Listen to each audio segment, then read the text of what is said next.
कभी कभी प्यार इंसान को इतना अंधा बना देता है कि वो देख नहीं पाता जिससे वो मोहब्बत कर रहा है वो जिंदा भी है या नहीं। कहानी शुरू होती है मध्य प्रदेश के एक छोटे से कस्बे देवगढ़ से। यहाँ का रहने वाला था विक्रम, 30 साल का एक सरकारी इंजीनियर जिसकी जिंदगी काम और अकेलेपन के बीच कहीं खो चुकी थी। माँ की मौत के बाद उसके घर की दीवारें भी जैसे बोलना बंद कर चुकी थीं।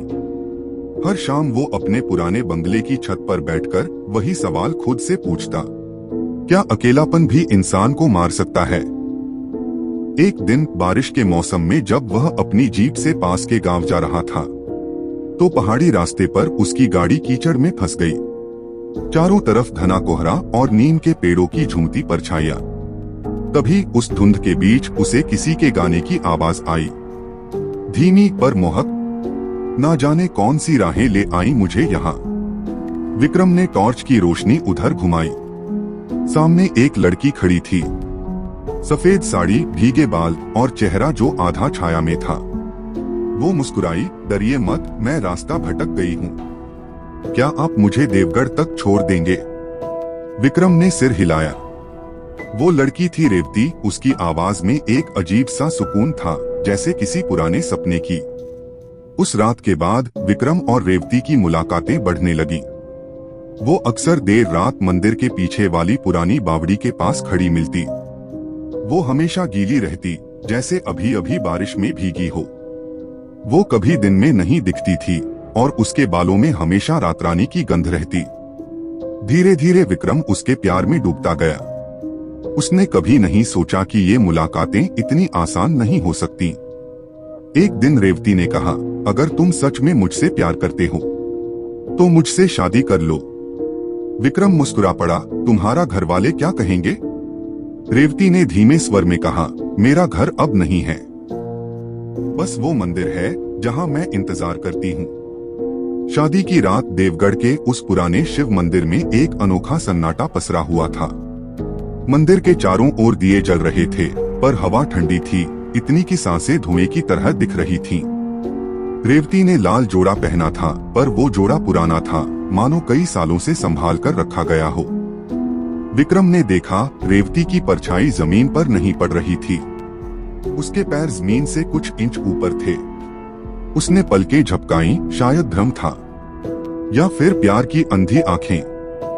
मंत्र पूरे हुए और विक्रम ने उसके माथे पर सिंदूर लगाया। रेवती मुस्कुराई, अब तुम मेरे हो, हमेशा के लिए। पहली रात विक्रम अपने कमरे में लौटा। कमरे में रेवती पहले से बैठी थी। कमरे में चंदन और गीली मिट्टी की गंध थी, लेकिन साथ में कुछ और, जैसे खून की हल्की सड़ांध। रेवती ने धीरे धीरे अपना घूंघट हटाया। उसकी आंखें गहरी लाल थीं, होंठ नीले और गर्दन पर पुराने जख्म के निशान। उसने कहा, आज ठीक यही रात 10 साल पहले मेरी भी शादी थी, इसी मंदिर में, पर दूल्हा नहीं आया। उसने मुझे धोखा दिया और मैंने खुद को उस बावड़ी में डुबो दिया। विक्रम पीछे हटने लगा। रेवती आगे बढ़ी, अब तुमने मुझे फिर से जगा दिया है विक्रम। तुम्हारा वचन, तुम्हारा सिंदूर, तुम्हारी आत्मा, सब अब मेरा है। अचानक उसके बाल हवा में फैल गए, दिए बुझ गए। विक्रम ने दरवाजा खोला, पर बाहर कुछ नहीं था, बस धुंध और एक अदृश्य दीवार जिसने उसे कैद कर लिया। रेवती ने विक्रम का चेहरा पकड़ लिया, उसके होठों से खून बहने लगा। वो फुसफुसाई, प्यार कभी खत्म नहीं होता विक्रम, बस एक रूप से दूसरे रूप में जीता है। और उसी पल विक्रम की आंखें सफेद हो गईं। अगली सुबह मंदिर के पास लोगों को एक जली हुई जीप मिली। अंदर विक्रम की राख थी और अगल बगल रातरानी के फूल बिखरे पड़े थे। मंदिर की दीवार पर लाल सिंदूर से लिखा था, वचन पूरा हुआ। उस दिन के बाद देवगढ़ की बावड़ी में हर बारिश की रात एक लड़की गाती सुनी जाती है, ना जाने कौन सी राहें ले आई मुझे यहाँ। और कभी कभी उसके पीछे एक परछाई खड़ी होती है जो इंसानी नहीं लगती। क्या होगा अगर तुम्हारी शादी ऐसी दुल्हन से हो जो मर चुकी है, लेकिन अब भी तुम्हारा इंतजार करती है? तो दोस्तों, अगर आपको ये कहानी अच्छी लगी तो प्लीज इस वीडियो को लाइक करना न भूले और ऐसी और कहानियाँ सुनने के लिए चैनल को सब्सक्राइब जरूर कर ले।